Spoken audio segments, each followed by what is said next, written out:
Is the GAN 13M maglev overpriced? Coming in at something over 100 Canadian dollars. I would say it is a bit overpriced for Speed Cube. I think a lot of cubers can't afford this, but it does perform incredibly well. It feels incredibly nice as well. So out of the box, this cube felt pretty great. There's always some nice GAN factory lubricant on there. Felt crispy, smooth, and I liked it a lot. However, like most cubes, it was too fast for me. It was unstable, locked up quite a bit, and the magnets were too strong. To set it up, I first dumped in a bunch of nebula to get the speed and control down to somewhere where I like it more. I put the magnets on the weakest setting, which is 1, right away. I like that the magnet adjustment is just one thing to change for each piece, and you don't have to repeat it 24 times, just 8. However, it's a bit more stiff than I think it needs to be. I also found that the center caps are way too difficult to pop off on this cube, and the dual adjustment in the center is also way too stiff as well. And, after changing settings around quite a bit, I do get a bit of sore hands there.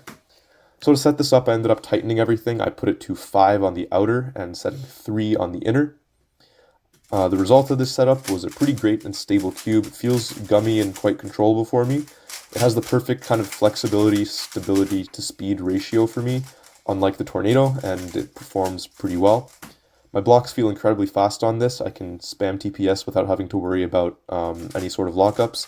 However, the magnets are a bit too strong for my liking, and the cube is a bit too clicky and clacky, per se. As a result, the M slices are sort of slow. My LSC is a bit difficult to push through on this. However, I still do get some pretty consistently fast times.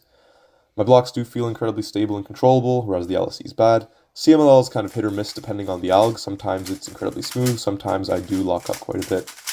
Overall, this cube does seem to be getting better and better the more I use it. I've done a couple hundred solves on this. My LSC is getting more consistent, but M moves, especially at the first couple moves of the LSC, are a little too slow to initiate.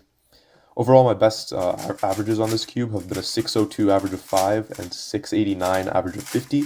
So sub 7 for me after, 3 years of retirement is pretty good. Overall, the cube feels like it's very high quality. The hand feels really nice. Just turning and playing with it is nice. I like the customization as well, and how I'm able to actually get tensions that I like in terms of providing a stability and speed ratio that's workable. However, even on the lowest setting, the magnets are way too strong for me, and probably are for a lot of other solvers as well.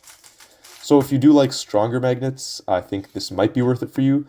However, the inconsistent performance and sort of subpar M slices make this not my first choice for Speed Cube.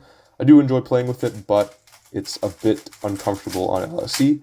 So my overall recommendation with this is to try it out at a competition before you invest in it.